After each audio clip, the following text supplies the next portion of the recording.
बिस्मिल्लाहिर्रहमानिर्रहीम। अस्सलाम वालेकुम। Class 7 maths national book foundation unit 3 exercise 3.4 start करने से पहले एक डेफिनेशन को देखते हैं, समझते हैं, उसके बाद हमने इसकी एक्सरसाइज स्टार्ट कर देनी है। अच्छा जी, डेफिनेशन क्या है हमारे पास? Inverse proportion. प्रोपोर्शन के हमारे पास 2 टाइप है, एक डायरेक्ट प्रोपोर्शन है और एक इनवर्स प्रोपोर्शन है। तो इस वीडियो में हमने इनवर्स प्रोपोर्शन को सीखना है और समझना है। इनवर्स प्रोपोर्शन किसे कहते हैं? Inverse proportion is the relation between 2 quantities. Inverse proportion क्या है? रिलेशन है 2 क्वांटिटीज के बीच में, such that when one quantity is increase और decrease the other quantity is decrease और increased in the same ratio. इसका मतलब ये है कि अगर एक क्वांटिटी इंक्रीज हो रही है तो दूसरी क्वांटिटी डिक्रीज होगी, यानी कि अगर एक ऊपर चढ़ रहा है तो दूसरा नीचे उतर रहा है, दूसरी क्वांटिटी उतर रही है। ठीक है, अगर किसी चीज की प्राइस जो है वो कम हो रही है, उसकी वैल्यू ज्यादा हो रही है, या किसी चीज की वैल्यू ज्यादा हो गई है तो उसकी वजह से उसकी कीमत कम हो गई है, तो इसको क्या कहते हैं? इसको कहते हैं इनवर्स प्रोपोर्शन। एक दूसरे के ऑपोजिट जाना, 2 क्वांटिटीज है जो एक दूसरे के ऑपोजिट जाएंगे, उनकी डायरेक्शंस चेंज होंगी, तो उसको कहते हैं इनवर्स प्रोपोर्शन। अब इस इनवर्स प्रोपोर्शन की डेफिनेशन को हम क्वेश्चन नंबर 1 से समझ लेते हैं। क्वेश्चन नंबर 1 हमारे पास है 8 man can build a bridge in 12 days. 8 आदमी है जो ब्रिज को बनाते हैं, बिल्ड करते हैं, कितने दिनों में? 12 डेज में। Find the time taken for 6 man to build the same bridge.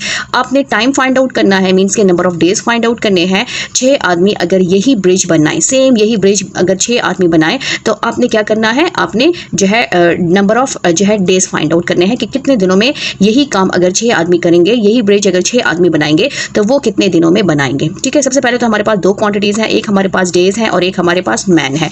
तो इनको हम लिख लेते हैं। क्वेश्चन नंबर 1 स्टार्ट कर लेते हैं। 2 डिफरेंट क्वांटिटीज हैं। सबसे पहली क्वांटिटी हमारे पास क्या है? हमारे पास है मैन, ठीक है, और सेकंड क्वांटिटी हमारे पास क्या है? डेज। कितने आदमी जो है वो बना रहे हैं? 8 आदमी जो है वो बना रहे हैं 12 डेज में, ठीक है, और 6 आदमी जो है वो कितने दिनों में सेम ब्रिज बनाएंगे। तो यहाँ पर हमने number of days find out करना है। अच्छा जी, अब यहाँ पर आप देखिए कैसे पता चलेगा कि ये इनवर्स प्रोपोर्शन है। 8 आदमी क्या कर रहे हैं? 12 दिनों में बना रहे हैं। 8 ज्यादा है ना, और उससे ये क्या हो गया है? कम हो गया है। तो यहाँ पर हमने क्या करना है? यहाँ पर हमने ये इनवर्स प्रोपोर्शन है। यहाँ पर आपने खुद क्वेश्चन को देखना है कि वैल्यू ज्यादा थी, उससे कम मिल गई है, और हमने फाइंड आउट करना है अगर ये ऊपर से कम हो रहा है तो ये नीचे से ज्यादा होगा। ठीक है, इसकी वैल्यू ज्यादा आ जाएंगे। तो इसको हमने क्या करना है? इसको हमने कैसे लिखना है? तो ये आपने अपने लिए ऐसे एरोस बनाने हैं ताकि आपको समझ आ जाए। ये देखिए 8 से 6 हो गए, ज्यादा से कम हो गए, तो ये क्या हो जाएगा? ये नीचे से ज्यादा, ये हमारे पास इस तरह एक दूसरे के ऑपोजिट डायरेक्शन जाएंगी। तो इसको हम कैसे लिखेंगे? ऊपर से नीचे की तरफ लिखना है हमने 8 डिवाइडेड बाई 6, ठीक है, और ये हमारे पास आ जाएगा 12x डिवाइडेड बाई 12। एक दूसरे के ऑपोजिटली हमने लिखना है। अगर इसको हमने ऊपर से स्टार्ट किया है तो इसको हम नीचे से स्टार्ट करेंगे, और अगर इसको हम प्रोपोर्शन में लिखना चाहें तो ये हो जाएगा 8:6 प्रोपोर्शन, ये हमारे पास आ जाएगा x/12। ठीक है, इसको हमने ऐसे लिखना है। तो ये हो जाएगा 8 डिवाइडेड बाई 6। प्रोपोर्शन का साइन किस में चेंज हो जाएगा? इक्वल में, और ये हो जाएगा x डिवाइडेड बाई 12। इस चीज का बहुत ख्याल रखना है क्योंकि अक्सर बच्चे कंफ्यूज होते हैं, उनको समझ नहीं आती कि डायरेक्ट और इनवर्स में इस यहाँ पर हमने क्यों इनको उल्टा लिखा है। यहाँ पर हमेशा हम पिछले 2 एक्सरसाइजेस में हमने सब में सेम जो है रेट में भी हमने इसी डायरेक्शन में लिखा है, और डायरेक्ट प्रोपोर्शन में भी हमने इसी मेथड से लिखा है कि एक ही साइड से स्टार्ट किया है। दोनों को अगर ऊपर से स्टार्ट किया है तो दोनों को ऊपर से स्टार्ट किया है, अगर नीचे से स्टार्ट किया है तो दोनों को नीचे से लिखना स्टार्ट किया है। लेकिन यहाँ पे इनवर्स प्रोपोर्शन है, इसलिए इसके क्वेश्चन को समझना बहुत जरूरी है। उसके बाद ही आपको पता चलेगा कि यहाँ पे इनवर्स प्रोपोर्शन हो रहा है या डायरेक्ट प्रोपोर्शन जो है यूज हो रहा है। अच्छा जी, बाकी मेथड वही है। यहाँ पर हमने क्या करनी है? यहाँ पर हमने क्रॉस मल्टीप्लिकेशन करनी है, इसको उधर शिफ्ट करना है और इसको उधर शिफ्ट करना है। आप साथ में लिख भी सकते हैं बाय क्रॉस मल्टीप्लिकेशन। ये आ जाएगा 8 × 12 इज इक्वल टू x × 6। यहाँ पर क्या है? हमें x चाहिए। x क्या है? नंबर ऑफ डेज है, तो इस x6 को हमने इधर शिफ्ट कर देना है। 8 × 12 divided by 6 is equal to x। अगर यहाँ पे कोई वैल्यू मल्टीप्लाई हो रही है तो दूसरी साइड पे जाके वो डिवाइड होगी, मल्टीप्लाई नहीं डिवाइड होगी, ये ऐसे डिवीजन में आएगा। ठीक है, अब यहाँ पर देखें अगर कैंसिलिंग हो सकती है तो इसकी कैंसिलिंग करें। 6 × 1 is 6, 6 × 2 is 12। बाकी कैंसिलिंग नहीं हो सकती तो क्या रह गया हमारे पास? 8 × 2 इज इक्वल टू x। 8 2 जार हमारे पास क्या है? 8 2 जार हमारे पास आता है 16, तो ये आ जाएगा x इज इक्वल टू 16। तो कितने दिनों में ब्रिज बनेगा? 16 डेज में। अगर 6 आदमी काम करेंगे तो उसके दिन भी ज्यादा हो जाएंगे। 6 आदमी, क्योंकि आदमी कम हो जाएंगे तो दिन तो ज्यादा लगेंगे। तो यहाँ पे इनवर्स प्रोपोर्शन है, तो नंबर ऑफ डेज हमारे पास क्या है? नंबर ऑफ डेज, ठीक है, to build the same bridge. Number of days to build the same bridge is equal to 16 days. ठीक है, यहाँ पर क्या है? 16 डेज, 16 दिनों में वो जो है क्या करेंगे? सेम ब्रिज बनाएंगे अगर 6 आदमी काम करेंगे। तो ये था हमारा क्वेश्चन नंबर 1। नंबर 2 स्टार्ट कर लेते हैं। क्वेश्चन नंबर 2 हमारे पास है, if 12 workers can paint a building in 20 days. अगर 12 वर्कर्स जो है मजदूर हैं जो बिल्डिंग को पेंट कर रहे हैं, तो वो कितने डेज में कंप्लीट कर रहे हैं? 20 डेज में एक बिल्डिंग को पेंट कर रहे हैं। ठीक है, workers. How many workers would it take to, हमारे पास क्या है, कंप्लीट इट इन 15 डेज। कितने वर्कर्स चाहिए अगर यही काम जो है 15 डेज में हो, और यही काम कितने डेज में हो? 48 डेज में हो, तो हमें कितने वर्कर्स चाहिए? यहाँ पर हमने क्या फाइंड आउट करना है? वर्कर्स फाइंड आउट करना है। एक हमारे पास दो क्वांटिटीज़ है, एक हमारे पास क्या है, वर्कर्स है, और एक हमारे पास डेज है। ये यहाँ पर क्वेश्चंस को देख लें। 12 वर्कर्स हैं जो कि 20 डेज में एक बिल्डिंग को पेंट कर रहे हैं। 15 दिनों में कितने वर्कर्स जो हैं वो कंप्लीट करेंगे, पेंट को कंप्लीट करेंगे, और 48 दिनों में कितने वर्कर्स जो हैं वो इस बिल्डिंग को पेंट करेंगे। ठीक है, ये हमारा क्वेश्चन नंबर 2 है। तो पहला वाला पार्ट 1 स्टार्ट कर लेते हैं, उसके बाद पार्ट 2 करेंगे। जो गिवन है वो हमने लिखना है। दो क्वांटिटीज गिवन है, कौन कौन सी हैं? एक वर्कर्स हैं और एक हमारे पास डेज हैं। तो यहाँ पर हम लिख लेते हैं वर्कर्स, ठीक है, और यहाँ पर रेशियो हो जाएगा डेज। अच्छा जी, यहाँ पर क्या गिवन है? 12 वर्कर्स, 12 वर्कर्स जो हैं वो कितने दिनों में पेंट कर रहे हैं? वो 20 डेज में जो है कंप्लीट कर रहे हैं पेंट को, बिल्डिंग को पेंट करके करते हैं, तो वो 12 वर्कर्स हैं। अच्छा जी, अब इसके बाद हमें क्या चाहिए? 15 डेज में, 15 दिनों में कितने वर्कर्स जो हैं वो पूरे बिल्डिंग को पेंट करेंगे। तो यहाँ पर हम क्या लिखेंगे? x। अब यहाँ पर देखिए 20 डेज हैं, 20 से कितने डेज हो गए? कम हो गए हैं। ठीक है, तो यहाँ पर क्या है? यहाँ पर हमारे पास इनवर्स प्रोपोर्शन यूज होगा। ज़्यादा से गिवन था, कम हो गया है, या कम गिवन हो ज़्यादा हो जाए, तो इस चीज़ का आपने ख्याल रखना है कि यहाँ पे कौन सा प्रोपोर्शन यूज हो रहा है। तो यहाँ पर हम स्टार्ट कर लेते हैं इसको। यहाँ से आपने क्या करना है? हमेशा ऑपोजिट डायरेक्शन यूज करनी है। अगर इसको ऊपर से स्टार्ट किया तो इसको नीचे से स्टार्ट करना है, अगर इसको आपने नीचे से स्टार्ट किया है तो इसको आपने ऊपर से स्टार्ट करना है। बस आपकी ये डायरेक्शन जो है ये ऑपोजिट होनी चाहिए, तो इसको इनवर्स प्रोपोर्शन कहते हैं। इसको हम लिख सकते हैं, नीचे से हमने स्टार्ट किया है तो ये हो जाएगा x रेशियो 12 प्रोपोर्शन, ऊपर से स्टार्ट किया है 20 रेशियो 15। ठीक है, अब इसको हमने इक्वल प्रोपोर्शन को इक्वलेंट में कन्वर्ट करना है, तो ये हो जाएगा x divided by 12 is equal to 20 divided by 15। अब इसकी हमने क्रॉस मल्टीप्लिकेशन करनी है, तो ये आ जाएगा x multiply 15 is equal to 20 multiply 12। ठीक है, अब x हमें चाहिए क्योंकि x हमारे पास क्या है? वर्कर्स हैं, तो 15 को हम उधर शिफ्ट कर लेंगे। ये आ जाएगा 20 मल्टीप्लाई 12 डिवाइडेड बाय 15। अब देखें अगर कैंसिलेशन पॉसिबल है तो करें, नहीं तो इनकी सिंपली मल्टीप्लिकेशन कर ले। यहाँ पर क्या है? कैंसिलेशन पॉसिबल है 3 के टेबल पे। 5 3 15, 4 3 12। अगेन कैंसिलेशन पॉसिबल है। 5 1 is 5, 5 4 20। तो हमारे पास क्या रह गया है? हमारे पास रह गया है 4 मल्टीप्लाई 4। 4 मल्टीप्लाई 4 किसकी इक्वल होता है? 4 4 16। एक्स क्या है? वर्कर्स हैं। कितने वर्कर्स चाहिए? 15 दिनों में अगर यही काम करें तो कितने वर्कर्स चाहिए? वर्कर्स हमारे 16 चाहिए, क्योंकि डेज कम हो गए तो जाहिर है वर्कर्स हमने ज़्यादा रखने हैं कि काम जल्दी ख़त्म हो जाए। तो यहाँ पर हमारे पास वर्कर्स कितने होंगे? यहाँ पर हम लिख लेते हैं workers is equal to 16 workers हमारे हो जाएंगे। ठीक है, अच्छा जी, अब सेकंड पार्ट स्टार्ट कर लेते हैं। इसी का पार्ट 2 है कि अगर इसी बिल्डिंग को हम कंप्लीट करना चाहें, पेंट करना चाहें, तो 48 डेज में कितने वर्कर्स चाहिए। तो यहाँ पर भी हमारे पास वही दो क्वांटिटीज़ हैं, एक तो वर्कर्स है और एक हमारे पास क्या है? डेज है। ठीक है, स्टार्ट वाला तो आपका उसी तरह है, क्योंकि 12 वर्कर्स जो हैं वो 20 डेज में कंप्लीट कर रहे हैं एक बिल्डिंग की पेंटिंग, तो 48 डेज में कितने वर्कर्स चाहिए। तो यहाँ पर भी हमने वर्कर्स को ही फाइंड आउट करना है। तो सेम इसी तरह x को पहले रख लेंगे, यहाँ पर इनकी इनवर्स प्रोपोर्शन होगी, क्योंकि यहाँ पर डेज कम है और यहाँ पर डेज ज़्यादा हो गए हैं। वहाँ पर ज़्यादा थे, कम हो गए थे, इस पार्ट में कम डेज दिए हैं, अब डेज ज़्यादा हो गए हैं, तो यहाँ पर भी इनवर्स प्रोपोर्शन जाएगा। हमने नीचे से स्टार्ट किया है तो x रेशियो 12 प्रोपोर्शन, ये हो जाएगा, ऊपर से लिखेंगे 20 रेशियो 48। डायरेक्शन आपने ये एरोज मस्ट लगाने हैं ताकि ये मिस्टेक ना हो। ठीक है, अच्छा जी, अब इसको हम लिख सकते हैं x divided by 12 is equal to 20 divided by 48। Cross multiplication, ये आ जाएगा x multiply 48 is equal to 20 multiply 12। 48 नहीं चाहिए क्योंकि हमने x वर्कर्स को फाइंड आउट करना है, तो 48 को हम इधर शिफ्ट कर लेंगे, डिवाइडेड बाय 48। अब यहाँ पर देखें, यहाँ पर कैंसिलेशन पॉसिबल है। कैंसिलेशन क्या हो जाएगी आपकी? 2 के टेबल पे हो सकता है। 2 6 12, 2 2 4 और 2 4 8 और 6 1 is 6, 6 4 24 और ये हो जाएगा 4 1 is 4, 4 5 20। तो x हमारे पास क्या रह गया? x हमारे पास आ जाएगा 5 हमारे पास आंसर क्या आया है? 5। ठीक है, ये 5 बच गया है। 5 मल्टीप्लाई 1 इज इक्वल टू 5। तो वर्कर्स हमारे पास क्या हो जाएंगे? वर्कर्स कितने चाहिए? वर्कर्स 5 वर्कर्स चाहिए। 5 वर्कर्स चाहिए, क्यों? क्योंकि डेज भी तो बहुत ज़्यादा हो गए हैं ना। यहाँ पर 48 डेज, पूरा आपका 1.5 महीना हो गया है, तो 1.5 महीना जब वही बिल्डिंग जो है काम ज़ाहिर है स्लोली जाएगा, और उसके लिए हमें क्या चाहिए? वर्कर्स 5 चाहिए, 5 वर्कर्स चाहिए। अगर 48 डेज में हमने उस बिल्डिंग को पेंट करना है तो उसके लिए वर्कर्स कम हो जाएंगे। ठीक है, कितने हो जाएंगे? 5 वर्कर्स हो जाएंगे। तो ये था हमारा क्वेश्चन नंबर 2 का सेकंड पार्ट और फर्स्ट पार्ट। नंबर 3 स्टार्ट कर लेते हैं। क्वेश्चन नंबर 3 देखें, ये 3 identical pumps can fill a tank in 40 minutes. ठीक है, 3 पंप्स है जो कि एक टैंक को फिल कर रहे हैं कितने मिनट्स में, 40 मिनट्स में। What is the time taken to fill the tank, there are 2 pumps. Means के अगर वही टैंक्स जो हैं 2 पंप से फिल करना चाहें तो वो कितना टाइम लेगा, और अगर वही टैंक हम 8 पंप से फिल करना चाहें तो वो कितना टाइम लेगा, कितने मिनट्स में वो टैंक को फिल करेगा। ठीक है, तो इसके क्वेश्चन के भी 2 पार्ट्स हैं। सबसे पहले हमारे पास क्या गिवन है, एक क्वांटिटी हमारे पास पंप्स हैं और सेकंड क्वांटिटी हमारे पास क्या है, मिनट्स है। तो स्टार्ट कर लेते हैं क्वेश्चन नंबर 3 को। यहाँ पर सबसे पहले हमने क्या लिखना है, क्या गिवन है, पंप्स गिवन है, यहाँ पर पंप्स हो जाएगा, और सेकंड हमारे पास क्या गिवन है, मिनट्स गिवन है। मिनट्स मीन के टाइम पहले लिख लें, मिनट्स को बाद में लिख लें। ठीक है, अच्छा जी, अब सबसे पहले 3 पंप्स जो हैं, 3 पंप्स 40 मिनट्स में टैंक को फिल कर रहे हैं। तो सबसे पार्ट 1 है, पार्ट 1 हमारे पास क्या है कि 2 पंप्स कितने मिनट्स में टैंक को फिल करेगा। तो यहाँ पर हम x ले लेते हैं, y भी ले सकते हैं, कोई भी वेरिएबल आप ले लें। यहाँ क्या है, 3 पंप्स से कितने पंप्स में आ गया है, 2 पंप्स में। तो यहाँ पर क्या है आपके पास, यहाँ पर आपके पास इनवर्स प्रोपोर्शन है, तो ये यहाँ से आ जाएगा, तो इसको हम ऊपर से लिख लेंगे। इसको इसलिए नीचे से ऊपर लिखा है क्योंकि x है, x ऊपर आ जाएगा। आपकी मर्जी है, अगर आप इसको नीचे से ऊपर स्टार्ट करेंगे तो इसको ऊपर से नीचे स्टार्ट करेंगे, बस दोनों की डायरेक्शन चेंज होनी चाहिए, क्वेश्चन पे कोई फर्क नहीं पड़ेगा।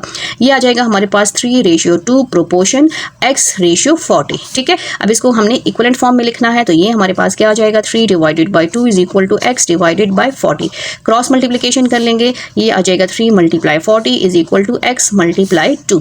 कोई फर्क नहीं पड़ता, x अगर इस साइड पे आ जाए इसे क्वेश्चन पे कोई फर्क नहीं पड़ता। अब लास्ट में फिर हमने x की जगह चेंज कर देनी है, इसको राइट से लेफ्ट पे लेकर आ जाएंगे। अच्छा जी, अब x क्या है हमारे पास, मिनट्स हैं, इसके साथ ये 2 हमने खत्म कर देना है। 2 यहाँ पर मल्टीप्लाई हो रहा है तो इस साइड पे आके डिवाइड हो जाएगा।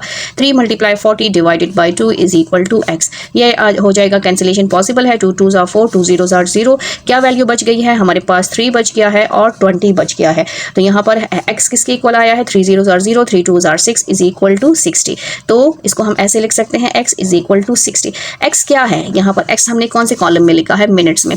तो कितने मिनट्स चाहिए, अगर हम 3 पंप्स के बजाय 2 पंप से उसी टैंक को फिल करना चाहें तो हमें कितने मिनट्स लगेंगे, हमें 60 मिनट्स लगेंगे। तो यहाँ पर हम लिखेंगे मिनट्स कितने होंगे, मिनट्स हमें चाहिए 60 मिनट्स। तो यहाँ पर आंसर हमारा होगा 2 pumps can fill a tank in 60 minutes. 2 pump से अगर हम वही सेम टैंक को फिल करना चाहें तो उसमें टाइम कितना लगेगा, 60 मिनट्स लगेंगे। 60 मिनट्स मीन 1 घंटा लगेगा। अच्छा जी, अब इसी का हम सेकंड पार्ट स्टार्ट कर लेते हैं। सेकंड पार्ट हमारे पास क्या है, 8 पंप से अगर हम वही टैंक फिल करना चाहें तो कितना टाइम लगेगा। सेम वही क्वांटिटीज़ हैं, सबसे पहले हमने क्या लिखना है, पंप्स लिखने हैं और साथ में हमने लिखना है टाइम, और आप मिनट्स भी पहले लिख सकते हैं। ठीक है, अच्छा जी, 3 पंप से कितना टाइम लगता है अगर हम टैंक को फिल करना चाहें, 40 मिनट्स लगते हैं। तो 8 पंप से कितना टाइम लगेगा अगर हम उसी सेम टैंक को फिल करना चाहें। तो यहाँ पर हमारे पास ये यहाँ पर इन्वर्स प्रोपोर्शन है, 3 कम गिवन था, कम पंप से ज़्यादा हो गया है, कम से ज़्यादा हो गया है, तो यहाँ पर इन्वर्स प्रोपोर्शन होगा। ये डायरेक्शन आपकी ऑपोजिट होंगी। इसको हम लिख सकते हैं 3:8 प्रोपोर्शन x हमारे पास क्या आ जाएगा, 40। इसको लिखेंगे 3/8। इस प्रोपोर्शन के साइन को हमने इक्वल के साइन में कन्वर्ट करना है, तो इसको हम ऐसे लिखेंगे फ्रैक्शन फॉर्म में। यहाँ पर हमने क्रॉस मल्टीप्लिकेशन करनी है, तो ये आ जाएगा 3 × 40 is equal to x × 8। x हमने फाइंड आउट करना है, x क्या है हमारे पास, टाइम है। ठीक है, तो इस 8 को हमने इधर शिफ्ट कर देना है। 8 × 40 divided by 8 is equal to x। यहाँ पर कैंसिलेशन पॉसिबल है, यहाँ पर 8 1 इज 8 और 8 5 are 40। ठीक है, तो क्या रह गया, 3 × 5 is equal to x, 3 5 are 15 is equal to x। अगर हम 8 पंप से टैंक को फिल करना चाहें तो कितने मिनट्स लगेंगे, 15 मिनट्स लगेंगे। तो आंसर क्या आ जाएगा, यहाँ पर आ जाएगा 8 pumps can fill a tank in 15 minutes. एक सेम टैंक को फिल करने के लिए अगर 8 पंप से उस टैंक को फिल करना चाहें तो कितना टाइम लगेगा, 15 मिनट्स लगेंगे। ये था हमारा क्वेश्चन नंबर 3। नंबर 4 स्टार्ट कर लेते हैं। क्वेश्चन नंबर 4 हमारे पास है, if a soldier ration is 650 grams per day and there are enough supplies to last 12 days, how long would the supplies last if his ration is 780 grams per day. हमारे पास 650 grams per day के हिसाब से 12 दिनों का ration मौजूद है, ठीक है, जो सोल्जर्स का राशन है। तो 780 ग्राम्स पर डे के हिसाब से कितने डेज का राशन होना चाहिए। तो ये है हमारा क्वेश्चन। हमारे पास इसमें दो क्वांटिटीज़ हैं, एक हमारे पास क्या है, राशन है, और सेकंड हमारे पास क्या है, डेज है। तो लिख लेते हैं हम अपनी दो क्वांटिटीज़ को। सबसे पहली क्वांटिटी हमारे पास क्या है, राशन है हमारे पास, ठीक है, जो कि किस में है, ग्राम्स में है, पर डे के हिसाब से। और यहाँ पर हमारे पास क्या है, डेज हैं, ठीक है। तो सबसे पहला हमारे पास जो राशन है वो कितना है, 650, और उसके डेज कितने हैं, हमारे पास 12 डेज का राशन मौजूद है। तो 780 ग्राम कितने डेज का राशन होगा, इसको हमने फाइंड आउट करना है। 780 पर डे के हिसाब से उसके लिए डेज कितनी होनी चाहिए हमने फाइंड आउट करना है। तो यहाँ पर देखें 650 कम राशन था और ज़्यादा हो गया है, और यहाँ पर हमने number of days find out करने हैं। तो ये इसका इन्वर्स हो जाएगा। जब भी एक्स हो तो वहीं से स्टार्ट कर ले, तो दूसरा उसका इन्वर्स आपने लेना है। इसको हम लिख सकते हैं 650 रेशियो 780 प्रोपोर्शन हमारे पास x रेशियो 12। अब इसको हमने कन्वर्ट करना है इक्विवेलेंट फॉर्म में, इसके प्रोपोर्शन को खत्म करेंगे। ये हो जाएगा 650 divided by 780 is equal to x divided by 12, ठीक है। अब हमने क्या करना है, क्रॉस मल्टीप्लिकेशन, क्योंकि हमने number of days find out करना है। तो नंबर ऑफ डेज हमारे पास कितना है, ये हमने फाइंड आउट करना है, जो कि x है। 650 multiply 12 is equal to x multiply 780। 780 नहीं चाहिए, इसको इधर शिफ्ट कर लेंगे। 650 multiply 12 divided by 780 is equal to x। सबसे पहले तो हमने इसके इन एक एक जीरोस को कैंसिल कर देना है। अब हमारे पास क्या रह गया, 65 और 78 और 12। 2 के टेबल पे कैंसिलेशन पॉसिबल है। 2 6 आर 12, 2 3 आर 6, 2 9 आर 18, ठीक है। और अगेन 3 के टेबल पे कैंसिलेशन पॉसिबल है। 3 2 आर 6, 3 1 इज 3, 3 3 आर 9। और 65 को अगर हम 13 पे डिवाइड करें तो 65 को 13 पे डिवाइड करें तो हमारे पास क्या आता है, 5। तो यहाँ पर भी कैंसिलेशन पॉसिबल है। हमारे पास क्या रह गया है, 5 रह गया है और 2 रह गया, इज इक्वल टू x। अब यहाँ पर हम 5 2 are 10 is equal to x। x क्या है, हमारे पास नंबर ऑफ डेज है, नंबर ऑफ डेज, ठीक है, इज इक्वल टू x। हमारे पास क्या है, 10 डेज हैं। 10 डेज राशन हमें चाहिए होगा। अगर पर डे हमारे पास 780 ग्राम पर डे के हिसाब से आए तो 10 दिनों का राशन होना चाहिए हमें। तो यहाँ पर हम लिख लेते हैं 10 डेज, इसी के साथ लिख लें या इसी के साथ लिख लें, 10 डेज। 5 स्टार्ट कर लेते हैं। क्वेश्चन नंबर 5 देखें, 60 chicken have enough feed for 30 days. 60 chickens के लिए 30 डेज का फीड हमारे पास मौजूद है। आफ्टर 10 डेज 10 दिनों के बाद 12 चिकन्स आर सोल्ड। 12 चिकन जो है वो सोल्ड हो गए हैं। How much longer can the remaining feed last. तो हमारे पास कितने डेज का जो है वो फीड रह गया है। तो यहाँ पर हमारे पास दो क्वांटिटीज़ हैं, एक टोटल चिकन्स हैं और एक हमारे पास क्या है, नंबर ऑफ डेज हैं। टोटल डेज हमारे पास कितने हैं, टोटल डेज हमारे पास हैं 30। तो यहाँ पर हम साथ में लिख लेते हैं, जो चीज़ें गिवन है पहले उसको मेंशन कर लेते हैं। यहाँ पर हमारे पास टोटल डेज क्या है, टोटल डेज हमारे पास है 30, ठीक है। आफ्टर 10 डेज यहाँ पर हम लिख लेते हैं आफ्टर 10 डेज। तो हमारे पास रिमेनिंग डेज कितने आ गए हैं, रिमेनिंग डेज कितने बच गए हैं, 30 में से जब हम 10 डेज को माइनस करेंगे तो हमारे पास 20 डेज, ठीक है। रिमेनिंग डेज हमारे पास कितने हो गए हैं, 20 डेज। अच्छा जी, अब हमारे पास टोटल चिकन कितने हैं, टोटल चिकन्स हमारे पास हैं 60, ठीक है। आफ्टर 10 डेज चिकन्स कितने सोल्ड हो गए, 12 चिकन सोल्ड हो गए। सोल्ड चिकन वो कितने हैं, 12। रिमेनिंग चिकन कितने बच गए हमारे पास, रिमेनिंग चिकन 60 में से हम 12 को माइनस करेंगे तो हमारे पास कितने आ गए हैं, 48 चिकन आ गए हैं। अब हमने क्या फाइंड आउट करना है, फीड फाइंड आउट करना है, कितने डेज का फीड हमारे पास रह गया है। तो यहाँ पर हमने जो है लिखने हैं, दो क्वांटिटीज़ हैं, एक हमारे पास है डेज और एक हमारे पास है चिकन, ठीक है। अब यहाँ पर हमारे पास डेज हमने कौन से यूज़ करने हैं, 20 डेज यूज़ करने हैं। क्यों, क्योंकि हमारे पास 10 दिनों के बाद ये 12 चिकन्स जो है वो सोल्ड हो गए थे। तो हमने यहाँ पर 30 डेज नहीं 20 डेज यूज़ करने हैं। तो ये हो जाएगा 20 डेज 60 चिकन, और साथ में हमारे पास चिकन्स कितने रह गए, जब 12 सोल्ड हो गए तो 48 चिकन रह गए, और हमने डेज को फाइंड आउट करना है। तो यहाँ पर हम एक्स को लिख लेते हैं। अच्छा जी, यहाँ पर क्या है, 60 चिकन से 48 ज़्यादा था, कम हो गया है, इन्वर्स प्रोपोर्शन है। तो इसको हमने ऐसे, इसकी डायरेक्शंस ऑपोजिट लिखनी है, इन्वर्स लिखनी है। इसको इसको हम लिख सकते हैं x रेशियो 20 प्रोपोर्शन ये हो जाएगा 60, ऊपर से नीचे की तरफ आएंगे, और 48। ये एरोज मस्ट लगाया करें, इससे कभी भी आपसे मिस्टेक नहीं होगी, ठीक है। इसको हम लिख सकते हैं x divided by 20 is equal to 60 divided by 48। इसकी क्रॉस मल्टीप्लिकेशन कर लेंगे, ये आ जाएगा x multiply 48 is equal to 60 multiply 20। x को फाइंड आउट करना है क्योंकि x हमारे पास क्या है, नंबर ऑफ डेज है कि कितने दिनों का जो है फीट हमारे पास मौजूद है। तो ये हमारे पास आ जाएगा x is equal to 60 multiply 20 divided by 48। 2 के टेबल पे पॉसिबल है 2 10s are 20, 2 2s are 4 और 2 4s are 8। अगेन 2 के टेबल पे पॉसिबल है 2 5s are 10, 2 1 is 2, 2 2s are 4, ठीक है। और ये हमारे पास हो जाएगा 12 और 60 भी कैंसिल हो सकता है, 12 1 is 12 और 12 5s are 60। तो हमारे पास क्या बच गया है, हमारे पास बच गया है 5 and 5। तो यहाँ पर हम लिख लेते हैं x is equal to 5 multiply 5, 5 5s are हमारे पास क्या बन गया 25। x क्या है, x यहाँ पर है नंबर ऑफ डेज। तो हमारे पास कितने दिनों का फीट जो है वो रह गया है 25 डेज का। तो यहाँ पर हम लिख लेते हैं 25 डेज। इसमें मजीद क्वेश्चन दिया है कि how much longer can the remaining feed last, जो फीड बच गया है वो और कितने दिन चलेगा। तो यहाँ पर हमारे पास डेज लॉन्गर के कितने दिन चलेगा, तो 25 डेज हमारे पास आया है। 25 डेज में से हमने 20 डेज को माइनस कर देना है, जो हमारे पास रिमेनिंग डेज है। तो हमारे पास क्या आया है 5 डेज। तो ये ज़्यादा से ज़्यादा फीड जो है कितने डेज चलेगा, हमारे पास 5 डेज चलेगा, ठीक है। इस क्वेश्चन के अंदर एक पॉइंट था कि ये जो फीड गिवन है ये मजीद कितने डेज चलेगा। तो क्वेश्चन को थोड़ा सा समझ लेते हैं क्योंकि यहाँ पे स्टूडेंट्स को समझ नहीं आती कि यहाँ पर 25 डेज है और यहाँ पे 5 डेज है। तो इस क्वेश्चन को थोड़ा सा गौर से समझे। यहाँ पर 60 चिकन्स के लिए जो खुराक थी वो उनकी 20 डेज के लिए काफ़ी थी, ठीक है। 60 चिकन्स के लिए जो खुराक थी, फीड थी, वो 20 डेज में वो कंप्लीट कर रहे थे, खा रहे थे।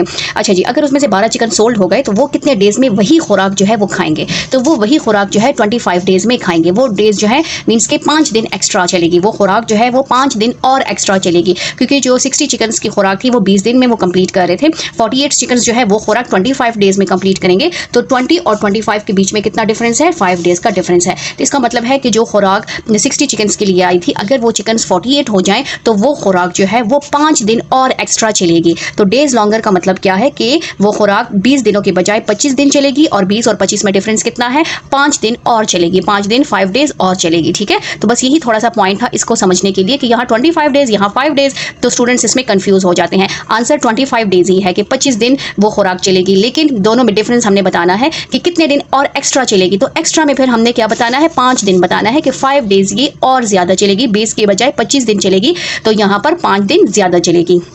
नंबर 6 स्टार्ट कर लेते हैं। क्वेश्चन नंबर 6 को गौर से देखें, इंपॉर्टेंट क्वेश्चन है। A school teacher is organize a camp for 72 scouts, ठीक है। एक स्कूल टीचर है जिसने एक कैंप ऑर्गेनाइज किया है। टोटल स्टूडेंट्स कितने हैं, स्काउट्स कितने हैं, 72 स्काउट्स हैं। He ordered enough food to the last the scout 7 days. उसने जो फूड ऑर्डर किया है वो 7 दिनों के लिए काफ़ी है, 7 डेज के लिए काफ़ी है, इनफ है, ठीक है। अब फर्स्ट पार्ट क्या है इसका, how much longer can the food last if 9 scouts did not turn up for the camp. अगर 9 स्काउट्स जो हैं वो नहीं आते कैंप के लिए तो वो फूड जो है कितने डेज चलेगा। एक पार्ट हमारा ये है, इसको हमने फाइंड आउट करना है कि फूड कितने डेज चलेगा अगर 9 स्टूडेंट्स नहीं आते। और सेकंड क्या है हमारे पास, if the duration of the camp is reduced, कम कर लें, अगर जो कैंप की ड्यूरेशन है जैसे कि यहाँ पर 7 डेज है टू 4 डेज, अगर 7 दिनों के बजाय हम वो कैंप जो है वो टीचर कैंप जो है 4 डेज के लिए लगाए, how much more scout can the food cater for, तो वो फूड जो है वो कितने स्काउट्स के लिए चलेगा, ठीक है, कितने डेज चलेगा। अगर जो ड्यूरेशन है कैंप का वो 7 डेज के बजाय 4 डेज कर दिया जाए तो हमारे पास जो है वो फूड कितने डेज चलेगा, ठीक है। तो हम स्टार्ट कर लेते हैं सबसे पहले अपने फर्स्ट पार्ट को। फर्स्ट पार्ट में सबसे पहले हमारे पास 2 क्वांटिटीज़ गिवन है, एक है नंबर ऑफ डेज और एक हमारे पास क्या है, स्काउट्स है। तो यहाँ पर हम लिख लेते हैं स्काउट्स और यहाँ पर हम लिख लेते हैं डेज, ठीक है। स्काउट्स कितने हैं हमारे पास, 72 स्काउट्स हैं, यहाँ पर आ जाएगा 72 स्काउट्स, और डेज कितने हैं हमारे पास, 7 डेज हैं। अच्छा जी, फर्स्ट पार्ट फाइंड आउट कर रहे हैं, पार्ट ए, कि अगर 9 स्काउट्स जो है वो नहीं आते, 9 स्काउट्स नहीं आते, तो ये हमारे पास आ जाएगा 72 माइनस 9, 72 में से 9 माइनस करें तो हमारे पास क्या आता है, 63। तो यहाँ पर हम लिख लेते हैं 63। तो वो फूड जो है वो कितने डेज चलेगा, तो फूड हमने फाइंड आउट करना है नंबर ऑफ डेज कि कितने डेज चलेगा। तो यहाँ पर हमने क्या करना है, इनवर्स प्रोपोर्शन यूज़ हो रहा है क्योंकि यहाँ पर पर देखिए 72 से 63 स्काउट्स हो गए हैं, ज़्यादा गिवन थे, कम हो गए हैं। तो यहाँ पर इसको हमने ऐसे एरो से डिनोट कर देना है। इसको हम लिख सकते हैं 72/63 प्रोपोर्शन x रेशियो 7। अब इसको हमने फ्रैक्शन फॉर्म में करना है। फ्रैक्शन फॉर्म में कैसे आएगा, ये आ जाएगा 72 divided by 63 is equal to x divided by 7। इसकी क्रॉस मल्टीप्लिकेशन कर लेते हैं तो ये आ जाएगा 72 multiply 7 is equal to x multiply 63। 63 नहीं चाहिए, हमने डेज फाइंड आउट करना है, तो ये हमारे पास आ जाएगा 72 multiply 7 divided by 63 is equal to x।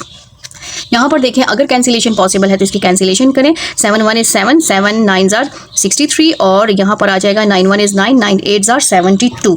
तो हमारे पास रह गया है 8 इज इक्वल टू x और हमारे पास क्या रह गया, x इज इक्वल टू 8 हम लिख सकते हैं। तो डेज हमारे पास कितने आ गए हैं, डेज हमारे पास 8 डेज आ गए हैं। अगर 9 स्टूडेंट्स हम कम करें, 63 स्टूडेंट्स हो जाए तो हमारे पास फूड जो है वो कितने डेज चलेगा, 8 दिन चलेगा। अब इस क्वेश्चन को यहाँ पर गौर से देखें, ये चीज़ बहुत इंपॉर्टेंट है, ये अहम पॉइंट है, आपने इसको मस्ट समझना है। 72 स्काउट्स के लिए कैंप जो है टीचर ने ऑर्गेनाइज किया है, तो उसके लिए जो खुराक जो फूड है ऑर्डर किया था वो 7 डेज के लिए इनफ था। लेकिन उस स्टूडेंट्स में से, स्काउट्स में से 9 स्टूडेंट्स नहीं आए कैंप के लिए, तो हमारे पास स्टूडेंट स्काउट्स जो है वो कितने रह गए हैं, 63 स्काउट्स रह गए हैं। तो उसके लिए वो खुराक कितने दिन चलेगी, अगर वही खुराक जो 72 स्काउट्स के लिए ऑर्डर किया था तो वो कितने डेज चलेगा। तो यहाँ पर क्या है, हमने नंबर फूड आगे फाइंड आउट करना है कि वो कितने दिन चलेगा। तो यहाँ पर तो आया है कि 8 दिन चलेगा, 7 दिन के बजाय वो 8 दिन चलेगा। 72 स्काउट्स के लिए 7 डेज का जो खुराक ऑर्डर किया था, अगर वो 63 स्काउट्स हों तो उनका कितने दिन चलेगा, उनका 8 दिन चलेगा। ठीक है, तो यहाँ पर 7 के बजाय 8 दिन, तो इसका मतलब है कि मोर कितने डेज चलेगा। तो यहाँ पर हमने आंसर लिखना है फूड लास्ट, तो हमारे पास क्या आ जाएगा 8 - 7 1। तो यहाँ पर इसका मतलब क्या है कि एक दिन ज़्यादा चलेगा, जितने डेज का ऑर्डर दिया था उससे एक दिन ज़्यादा वो खुराक चलेगी। तो यहाँ पर हम लिख लेंगे 1 मोर डे, एक दिन ज़्यादा वो खुराक चल जाएगी। ठीक है, ये था हमारा फर्स्ट पार्ट। और कर लेते हैं पार्ट बी, हमारे पास है if the duration of the camp is reduce to 4 days. अगर कैंप की ड्यूरेशन जो है वो कम कर दी जाए तो हमारे पास क्या है, आगे क्या फाइंड आउट करना है, how many more scouts can the food cater for. ठीक है, तो कितने स्काउट्स के लिए जो है वो फूड इनफ होगा। तो अब हमने क्या करना है, सबसे पहले हमारे पास जो गिवन है वो कितने गिवन है, स्काउट्स गिवन है। स्काउट्स कितने हैं, 72 स्काउट्स हैं और उनका फूड कितने डेज का ऑर्डर किया था, 7 डेज का ऑर्डर किया था। तो यहाँ पर हमारे पास आ जाएगा 72/7। अच्छा जी, अगर डेज कम कर दिए जाएं, कैंप जो है वो 7 डेज के बजाय 4 डेज का लगा दिया जाए, तो वो फूड जो है कितने स्काउट्स के लिए इनफ होगा। ठीक है, और कितने स्काउट्स जो हैं उस फूड पे जो है वो फूड ले सकते हैं, तो वो हमने फाइंड आउट करना है। तो यहाँ पर हमारे पास क्या है, इन्वर्स प्रोपोर्शन है, क्योंकि डेज ज़्यादा गिवन थे, कम हो गए हैं। तो इसका हमने ऐसे एरोज निकालना है, लगाने हैं। ये हो जाएगा हमारे पास x रेशियो 72 प्रोपोर्शन, अब ऊपर से नीचे की तरफ आएंगे 7/4। ठीक है, इसको लिख सकते हैं x डिवाइडेड बाय 72, प्रोपोर्शन का साइन इक्वालिटी में चेंज हो गया है और ये हो जाएगा 7 डिवाइडेड बाय 4। इनकी क्रॉस मल्टीप्लिकेशन हो जाएगी, ये हो जाएगा हमारे पास x मल्टीप्लाई 4, 7 मल्टीप्लाई 72, x 4 को उधर शिफ्ट कर देंगे, x is equal to 7 multiply 72 divided by 4। यहाँ पर देखें कैंसिलेशन पॉसिबल है कि नहीं। 72 को आप 4 पे डिवाइड करें तो हमारे पास आता है 18, तो ये आ जाएगा x is equal to 7 multiply 18। 18 को 7 से मल्टीप्लाई करें 56, हमारे पास 7 1 is 7, 8 9 10 11 12, हमारे पास कितने आ गए हैं, 126 हमारे पास स्काउट्स आ गए हैं। लेकिन अब हमने क्या करना है, हमने फाइंड आउट करना है फूड या मोर स्काउट्स कितने स्काउट्स जो हैं वो इस खुराक में और इन खुराक को ले सकते हैं। जो खुराक 7 डेज़ के लिए मंगवाया था, जो फूड 7 डेज़ के लिए मंगवाया था और 7 डेज़ के लिए इनफ था, अगर कैंप को 7 डेज़ के बजाय 4 डेज़ कर दिया जाए तो वही फूड जो है उसमें मज़ीद और कितने स्काउट्स जो है वो उस फूड से जो है ले सकते हैं। तो हमने यहाँ पर क्या लिखना है, हमने लिखना है मोर स्काउट्स। ठीक है, तो हमारे पास टोटल 126 स्काउट्स हो गए। 126 इन स्काउट्स के साथ 126 आ गए हैं। अगर उसमें से हम 72 माइनस करें, 126 में से अगर हम 72 माइनस करें तो हमारे पास क्या आता है 54। मीन्स के 72 के साथ साथ 54 स्काउट्स और जो है मज़ीद इस खुराक से जो है फ़ायदा उठा सकते हैं। मीन्स ये खुराक उनके लिए इनफ हो सकती है, ये फूड उनके लिए इनफ हो सकती है। 54 स्काउट्स अगर हम और डालें 54 स्काउट्स, तो ये 7 डेज़ का खुराक अगर 4 डेज़ में कंप्लीट करना चाहें, कैंप जो है अगर 4 डेज़ का होगा तो वही 7 डेज़ वाला फूड जो है वो 54 मज़ीद स्काउट्स जो हैं ले सकते हैं। ठीक है, तो यहाँ पर मोर स्काउट्स हमारे पास कितने आ गए हैं? 54 स्काउट्स। इसका थोड़ा सा रिव्यू मैं दे देती हूँ। इस क्वेश्चन में क्या कहा है, इसका सेकंड पार्ट जो है, टोटल स्काउट्स हमारे पास 72 है और डेज जो है फूड जो है वो कितने डेज़ का है? 7 डेज़ का है, क्योंकि कैंप जो है वो 7 डेज़ का ऑर्गेनाइज किया था। अगर यही कैंप 7 डेज़ के बजाय 4 डेज़ का कर दिया जाए, लेकिन वही फूड वही खुराक जो है 7 डेज़ का ही ऑर्डर कर दिया हो, तो कितने मज़ीद स्काउट्स जो हैं वो खुराक से फ़ायदा ले सकते हैं, कितने स्काउट्स जो हैं वो खुराक यूज़ कर सकते हैं। ठीक है, तो यहाँ पर हमारे पास आंसर क्या आया है? वो 54। टोटल स्काउट्स जो हैं 7 डेज़ वाला खुराक 126 स्काउट्स जो हैं उससे फ़ायदा ले सकते हैं, उनके लिए इनफ है। लेकिन हमने यहाँ पर मोर स्काउट्स फाइंड आउट करना है कि 72 स्काउट्स के अलावा और कितने स्काउट्स जो हैं इनके लिए ये खुराक फ़ायदा मतलब उनके लिए इनफ हो सकती है। तो वो हमारे पास आया है 54 स्काउट्स के 72 के अलावा 54 स्काउट्स जो हैं वो खुराक ले सकते हैं, मींस उससे फ़ायदा ले सकते हैं, उनके लिए इनफ हो सकता है अगर कैंप 7 डेज़ के बजाय 4 डेज़ का कर दिया जाए और खुराक जो है वो 7 डेज़ के ही ऑर्डर कर दिया हो, तो ये उसके 72 स्काउट्स के अलावा 54 और स्काउट्स जो हैं वो इससे फ़ायदा ले सकते हैं, मींस उनके लिए ये खुराक इनफ हो सकती है।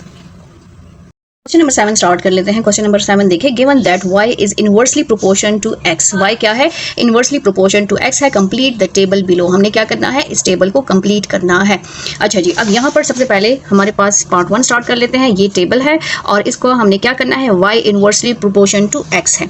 तो सबसे पहले तो हमारे पास जो गिवन है उसको लिख लेते हैं। हमारे पास गिवन क्या है? यहाँ पर देखें x रेशियो y, ये हमने लिखना है। और जो गिवन है वो क्या है? वो है हमारे पास 2 और 8। तो यहाँ पर हम लिख लेते हैं 2x की वैल्यू 2 है और y की वैल्यू क्या है? y की वैल्यू 8 है। ठीक है, अब अगेन हमारे पास यहाँ पर x क्या है? x के सामने 4 लिखा हुआ है, तो x के नीचे हम 4 लिख लेते हैं। और यहाँ पर हमारे पास यहाँ y में सेकंड कॉलम में कुछ भी मौजूद नहीं है, इसका मतलब है हमने y को फाइंड आउट करना है। तो यहाँ पर हम y लिख लेते हैं, या आप एम्प्टी बॉक्स भी लिख सकते हैं, ऐसे बॉक्स भी बना सकते हैं किसको हमने फाइंड आउट करना है। अब क्या है? y इनवर्सली प्रोपोर्शन है। ठीक है, y को हमने फाइंड आउट करना है। y इनवर्सली प्रोपोर्शन है। सबसे पहले तो हम इसको प्रोपोर्शन में लिख लेते हैं, या आप डायरेक्टली जो है फ्रैक्शन में लिख लें, वैसे भी हमने टेबल को फाइंड आउट करना है।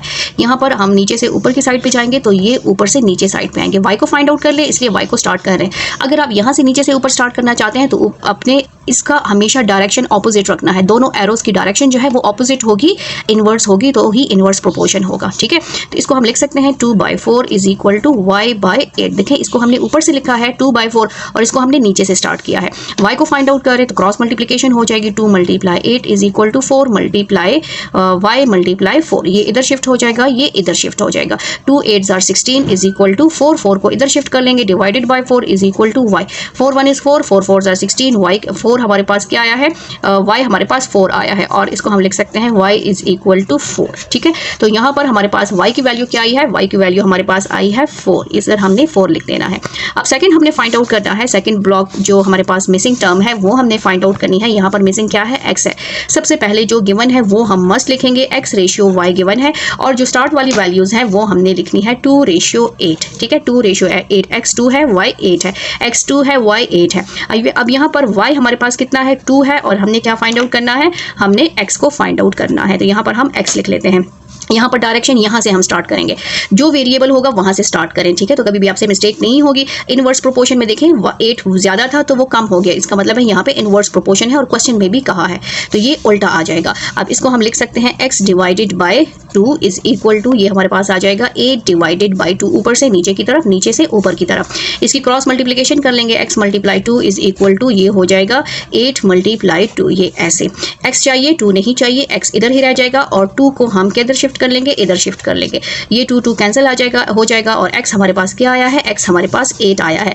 जब y की वैल्यू 2 होगी तो x हमारे पास कितना आएगा? x हमारे पास 8 आ जाएगा। ठीक है, अब हमने नेक्स्ट कॉलम जो है, नेक्स्ट वैल्यू जो मिसिंग है जो कि y की वैल्यू है वो फाइंड आउट करनी है। तो next value same x ratio y हमने लिखना है। x 2 है तो y की वैल्यू क्या है? हमारे पास 8 है। ठीक है, यहाँ पर ब्लू से लिखना है, x 2 है तो y की वैल्यू क्या है? 8 है। अगर हमारे पास x 6 आ जाए तो y हमारे पास कितना होगा? इसको हमने फाइंड आउट करना है। इसकी भी डायरेक्शन यहाँ से स्टार्ट होगी, जो वेरिएबल होगा वहीं से स्टार्ट करें और उसका ऑपोजिट डायरेक्शन रखें, तो फिर कभी भी आपसे मिस्टेक नहीं होगी।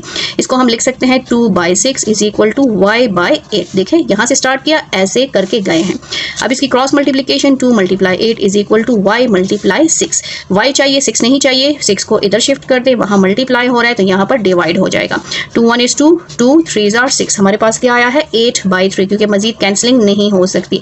y की वैल्यू क्या आई है, y की वैल्यू हमारे पास आई है 8/3। आप डेसिमल में भी लिख सकते हैं और आप फ्रैक्शन में भी लिख सकते हैं, तो यहाँ पर आ गया हमारा 8/3।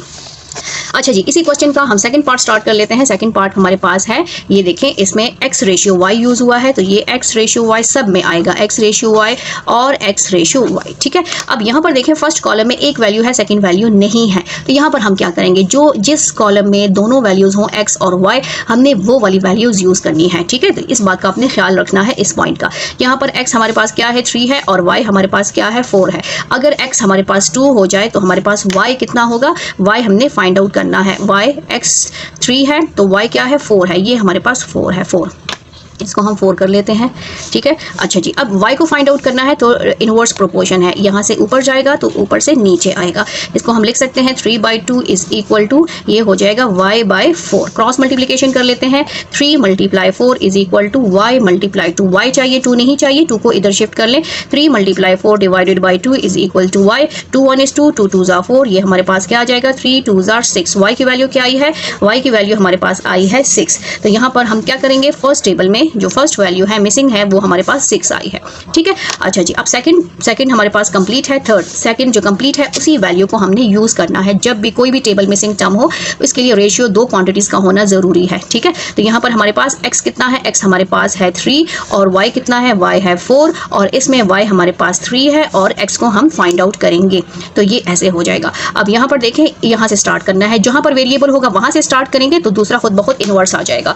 अब इसको हम लिख सकते हैं x divided by 3 is equal to 4 divided by 3। Cross multiplication कर लेते हैं, ये इसके साथ मल्टीप्लाई होगा, ये इसके साथ, तो x multiply 3 is equal to आ जाएगा 4 मल्टीप्लाई 3। 3 नहीं चाहिए, 3 को इधर शिफ्ट कर लेंगे, x is equal to 4 multiply 3 divided by 3 cancel. x कितना आया है, x हमारे पास 4 आया है, तो यहाँ पर मिसिंग टर्म क्या है, मिसिंग टर्म हमारे पास 4 है। अब लास्ट पार्ट है, लास्ट पार्ट में भी देख लें, जो वैल्यू हमने सब में यूज़ की है वही हमने यूज़ करनी है, 3/4।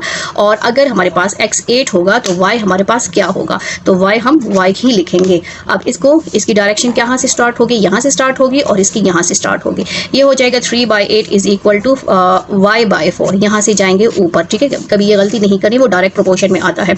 ये cross multiplication 3 × 4 is equal to y × 8, ये इधर शिफ्ट हो जाएगा। 8 नहीं चाहिए, हमें y चाहिए, तो 8 को हम इधर शिफ्ट कर लेंगे और y रह जाएगा, ये हो जाएगा 4 1 is 4, 4 2 are 8। हमारे पास क्या रह गया, 3/2 इज इक्वल टू y और हमारे पास y की वैल्यू क्या आई है 3/2।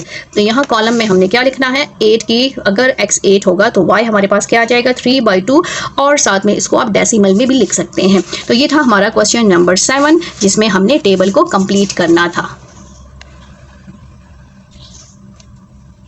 नंबर 8 स्टार्ट कर लेते हैं। क्वेश्चन नंबर 8 को गौर से देखें, इंपॉर्टेंट क्वेश्चन है। 100 man eat a certain quantity of food in 1 month. क्या है, 100 आदमी है जो कि उसके पास फूड कितना है 1 मंथ का, उनके लिए काफ़ी है।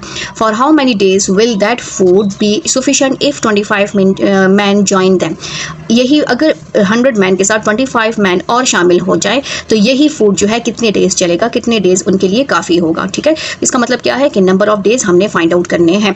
अब सबसे पहले तो हमारे पास मैन कितने हैं, टोटल मैन हमारे पास 100 है, तो यहाँ पर हम थोड़ा सा लिख लेते हैं कि हमारे पास क्या क्या गिवन है। टोटल मैन हमारे पास कितने गिवन है, टोटल मैन हमारे पास है 100, ठीक है। यहाँ पर हम लिख लेते हैं टोटल मैन हमारे पास है 100 और हमारे पास 1 मंथ का मतलब क्या है, 1 मंथ में कितने डेज होते हैं 30 डेज। ये हमने लिखना है कि 1 मंथ किसके इक्वल होता है 30 डेज इक्वल होता है। 25 मैन जो है वो और ज्वाइन कर लेते हैं, 25 मैन ज्वाइन देम, ठीक है। देन आपके पास टोटल मैन कितने हो जाएंगे 100 प्लस 25, तो ये बन जाएगा 125, ठीक है। तो यहाँ पर हमारे पास डेज और मैन की बात हो रही है। अब हमने लिखना है यहाँ पर मैन और यहाँ पर आ जाएगा हमारे पास डेज। हमारे पास 100 आदमियों की जो खुराक है, 100 लोगों की जो खुराक है, 100 लोग, उस पे एक मंथ में उनकी खुराक हमारे लिए काफ़ी है, तो उसमें डेज़ कितने हैं, 30 डेज़ हैं। अगर 25 लोग और इसमें शामिल कर दिए जाएं, 25 लोग, तो ये हो जाएगा 125। तो वही खुराक उनकी कितनी डेज़ चलेगी, ठीक है, वही खुराक, सेम खुराक जो 100 आदमी 30 दिनों में कंप्लीट करते हैं, खुराक लेते हैं 30 दिनों की खुराक, एक महीने की खुराक, अगर उसमें 25 लोग और शामिल कर दिए जाएं, 25 आदमी और शामिल कर दिए जाएं, तो वही खुराक कितने डेज़ चलेगी, ठीक है। तो यहाँ पर हमने क्या करना है, number of days find out करना है। तो यहाँ पर इनवर्स प्रोपोर्शन है, क्या है, 100 मैन दिए थे और 125 मैन 25 और शामिल कर दिए हैं, तो ये हमारे पास आ जाएगा 100, ऊपर से स्टार्ट करें, रेशियो 125, प्रोपोर्शन x रेशियो 30। इसको लिख सकते हैं 100 divided by 125 is equal to x divided by 30। x को फाइंड आउट करना है, नंबर ऑफ डेज को फाइंड आउट करना है, तो क्रॉस मल्टीप्लिकेशन कर लेंगे, 100 multiply 30 is equal to x multiply 125। x days है, x को अकेला छोड़ना है, तो 125 को हम इधर शिफ्ट कर लेते हैं, divided by 125 is equal to x। यहाँ पर देखें 5 के टेबल पे कैंसिलेशन हो सकती है, 5 2s are 10 और ये हो जाएगा 5 5s are 25, 5 2s are 10, 5 0s are 0। Again 5 पे कैंसिलेशन हो सकती है, 5 5s are 5, 5 4s are 20, ठीक है। अगेन 5 पे हो सकती है, 5 1 is 5, 5 6 are 30। हमारे पास क्या रह गया, 4 मल्टीप्लाई 6 और ये हमारे पास क्या है, x है। तो यहाँ पर हमने क्या करना है, यहाँ पर हमने number of days find out करना है, इन दोनों को मल्टीप्लाई कर लेते हैं, 4 6 are 24 is equal to x और हमारे पास x क्या है, 24 डेज। तो ये खुराक 30 दिनों के बजाय कितने डेज चलेगी, 24 डेज चलेगी। अगर 25 आदमी जो है और शामिल कर दिए जाएं 100 के साथ, तो यही खुराक जो वो 100 आदमी 30 दिनों में कंप्लीट करते हैं, खुराक पूरा करते हैं, वो उनका 30 दिनों के बजाय कितने डेज चलेगी, कितने डेज, 24 डेज उनकी खुराक चलेगी। 125 लोग जो है, मैन जो है, वो 24 डेज वो खुराक लेंगे। तो ये था हमारा क्वेश्चन नंबर 8। 9 स्टार्ट कर लेते हैं। क्वेश्चन 9 भी इंपॉर्टेंट क्वेश्चन है, गौर से देखें। A water tank can be emptied in 50 minutes. एक वाटर टैंक है जिसको खाली करें 50 मिनट में बाय 5 पंप्स, 5 पंप्स के जरिए 50 मिनट में एक टैंक को खाली करें, ठीक है। How long will it take if 1 pump is out of order. अगर एक पंप नहीं आए, ना पहुंचा जाए, कम हो जाए, आउट ऑफ ऑर्डर हो, तो कितना टाइम लेगी इसी टैंक को खाली करने में। तो सबसे पहले तो हमारे पास 2 क्वांटिटीज गिवन है, एक पंप्स है और एक मिनट्स हैं। तो यहाँ पर हम मेंशन कर लेते हैं कि हमारे पास पंप्स कितने हैं और वो टाइम कितना ले रहा है। तो ये हो जाएगा पंप्स, ठीक है, और रेशियो यहाँ पर आ जाएगा मिनट्स। अच्छा जी, यहाँ पर क्या है, हमारे पास 5 पंप्स हैं और वो कितना मिनट ले रहे हैं, 50 मिनट्स ले रहे हैं। अगर एक पंप कम आ जाए तो हमारे पास आउट ऑफ ऑर्डर हो, तो ये हो जाएगा 5 - 1 इज इक्वल टू 4 और हमारे पास कितने मिनट्स लगेंगे, हमने वो टाइम फाइंड आउट करना है। तो यहाँ पर देखें आपके पास क्या आ जाएगा, इनवर्स प्रोपोर्शन, 5 पंप्स के बजाय 4 पंप्स कर दिए हैं। तो ये हमारे पास हो जाएगा 5 रेशियो 4 प्रोपोर्शन x रेशियो 50। अब 5 divided by 4 is equal to x divided by 50, हमने मिनट्स फाइंड आउट करने हैं। Cross multiplication 5 multiply 50 is equal to x multiply 4। 4 को वापस इधर भेज दें, 5 मल्टीप्लाई 50 डिवाइडेड बाई 4, क्योंकि हमने मिनट्स फाइंड आउट करने हैं कि 4 पंप से टैंकी को कैसे कितने मिनट्स में खाली किया जाएगा। तो यहाँ पर हमारे पास कैंसिलेशन देखें हो सकती है कि नहीं, 2 के टेबल पे हो सकती है, 2 2s are 4, 2 2s are 4 और ये हमारे पास 2 5s are 10, 25 आ गया है। और 25 को 5 से मल्टीप्लाई करें तो हमारे पास क्या आता है, 125 इज इक्वल टू x। 125 को आप 2 पे डिवाइड कर लें, ठीक है। 2 6 are 12 और ये हमारे पास पॉइंट लगा लें 5 और यहाँ पर पॉइंट लगाने के बाद 0 लगा दें, तो बल्कि डिवीजन हो सकती है। यहाँ पर 5 को उतारें, पॉइंट लगाने की ज़रूरत नहीं है, 5 2 2s are 4 हो जाएगा और ये 1 अगेन पॉइंट लगा लें, तो ये हमारे पास आ जाएगा 0 2 5s are 10। हमारे पास कितना आ रहा है, हमारे पास आ रहा है 62.5 मिनट्स। तो ये हो जाएगा 62.5 इज इक्वल टू x और x असल में क्या है, हमारे पास मिनट्स हैं, 62.5 मिनट्स, ठीक है, लगेंगे। कितना अगर 4 पंप्स लगाएं सेम वही टैंकी को खाली करने में, तो टाइम कितना लगेगा, 62 मिनट्स लगेंगे। यहाँ टाइम मिनट्स में है, 5 पंप से 50 मिनट लगेंगे और 4 पंप से 62.5 मिनट्स लगेंगे। नंबर 10 स्टार्ट कर लेते हैं। क्वेश्चन नंबर 10 को गौर से देखें, इंपॉर्टेंट क्वेश्चन है। A project can be completed by 15 workers in 40 days. एक प्रोजेक्ट है जो कि कंप्लीट कर रहा है, 75 वर्कर्स हैं, 40 डेज में कंप्लीट करते हैं, ठीक है। But project manager brought 15 more workers after 8 days. 8 दिनों के बाद जो प्रोजेक्ट मैनेजर है वो 15 वर्कर्स और शामिल कर देता है। In how many days will the remaining work be finish. तो जो बाकी बच गया काम है वो कितने डेज में कंप्लीट होगा। अब टोटल वर्कर्स हमारे पास कितने हैं, 75। तो हम साथ साथ लिखते जाएंगे कि हमारे पास वर्कर्स कितने हैं, क्योंकि इसमें और वर्कर्स जो हैं वो ऐड कर दिए हैं, ठीक है, 15 वर्कर्स और ऐड कर दिए हैं। तो यहाँ पर हमारे पास लिख लेते हैं टोटल वर्कर्स वो हमारे पास कितने हैं 75 वर्कर्स हैं। और उसमें जो है क्या किया है, वर्कर्स जो हैं शामिल कर दिए हैं 15 मोर वर्कर्स। तो यहाँ पर मोर वर्कर्स वो कितने हैं 15। तो हमारे पास टोटल वर्कर्स कितने हो गए हैं, टोटल वर्कर्स तो हमारे पास यहाँ पर अगेन लिख लेते हैं, टोटल वर्कर्स विल बी, वो हमारे पास 75 प्लस 15, इनको प्लस कर लें 5 प्लस 5 10, 1 कैरी 7 8 और 1 90। टोटल वर्कर्स हमारे पास कितने हो गए हैं 90 वर्कर्स हो गए हैं। ठीक है, अच्छा जी, अब इसके बाद हमारे पास क्या है, ये हमारे पास सेकंड टोटल वर्कर्स हो गए हैं 15 वर्कर्स ऐड करने के बाद। अब वर्कर्स जो हैं वो कितने डेज में कंप्लीट करते हैं काम, 40 डेज में। टोटल डेज हमारे पास कितने हैं 40 डेज हैं। 8 दिनों के बाद क्या है 15 वर्कर्स जो हैं और शामिल कर दिए जाते हैं। तो रिमेनिंग डेज हमारे पास क्या आ जाएंगे, रिमेनिंग डेज 40 में से जब हम 8 डेज को माइनस करेंगे तो हमारे पास कितने बन गए 32 डेज हमारे पास बन गए हैं रिमेनिंग डेज। अब दो क्वांटिटीज की बात हो रही है, एक हमारे पास क्या है वर्कर्स हैं और एक हमारे पास क्या है डेज हैं। ठीक है, अब यहाँ पर सबसे पहले 75 वर्कर्स जो हैं वो कितने डेज में कंप्लीट करते हैं काम, वो हमारे पास यहाँ पर क्या आ जाएगा 32, क्योंकि 8 दिन उसमें से कम कर दिए थे। ठीक है, 8 दिनों के बाद जो है 15 वर्कर्स को ऐड कर दिया था। तो अब यहाँ पर जब हमने 15 वर्कर्स को मैनेजर ने ऐड कर दिया था तो वो कितने लोग बन गए थे, वर्कर्स कितने बन गए थे 90। ठीक है, यहाँ पर आप लिख सकते हैं 75 प्लस 15 इज इक्वल टू 90 और हमने फाइंड आउट करने हैं डेज के कितने दिनों में 90 लोग जो है काम कितने दिनों में कंप्लीट करेगा। तो यहाँ पर क्या है इनवर्स प्रोपोर्शन है। यहाँ पर देखें 75 के बाद पहले 75 वर्कर्स थे, फिर कितने वर्कर्स हो गए हैं 90 वर्कर्स हो गए हैं, वर्कर्स ज्यादा हो गए हैं। तो इसको हम लिख सकते हैं 75 रेशियो 90 प्रोपोर्शन x रेशियो 32। अब यहाँ पर इसको प्रोपोर्शन को खत्म करना है, 75 divided by 90 is equal to x divided by 32। इनकी क्रॉस मल्टीप्लिकेशन करेंगे, ये हो जाएगा 75 मल्टीप्लाई 32 x मल्टीप्लाई 90। x हमने फाइंड आउट करना है, 90 को इधर शिफ्ट कर लेंगे, 75 multiply 32 divided by 90 is equal to x। यहाँ पर चेक करना है कैंसिलेशन पॉसिबल है तो कर लें, 2 पे पॉसिबल है, 2 1 is 2, 2 6 are 12, 2 4 are 8, 2 5 are 10, 45 आ गया है। अब 5 5 दोनों के लास्ट डिजिट्स हैं तो 5 पे पॉसिबल है, तो ये हो जाएगा 9 5 are 45, 5 1 is 5 और यहाँ पर 5 5 are 25।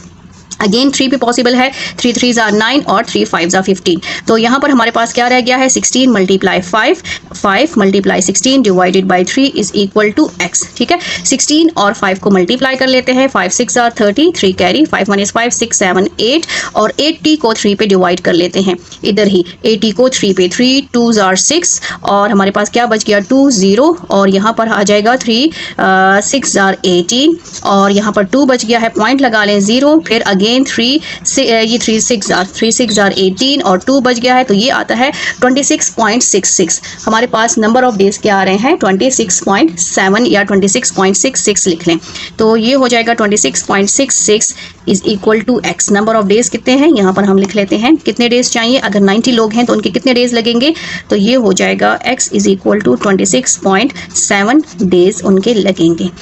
अगर 75 वर्कर्स जो हैं 32 डेज में काम कंप्लीट कर रहे हैं तो बाकी जो काम होगा 90 लोग, अगर उसमें 15 वर्कर्स और शामिल कर दिए जाए तो वो ये काम कितने दिनों में कंप्लीट करेंगे। तो वर्कर ज़ाहिर है ज़्यादा होंगे तो दिन कम लगेंगे, जब बंदे ज़्यादा होंगे तो वो काम जल्दी हो जाता है तो दिन कम लगेंगे। ठीक है, तो यहाँ पर कितने 32 के बजाय हमारे पास कितने दिन लगेंगे 26.7 डेज लगेंगे। तो ये था हमारा लास्ट क्वेश्चन एक्सरसाइज 3.4 का क्वेश्चन नंबर 10 था। उम्मीद है आपको क्वेश्चन की समझ आ गई होगी। थैंक यू, अल्लाह हाफिज़।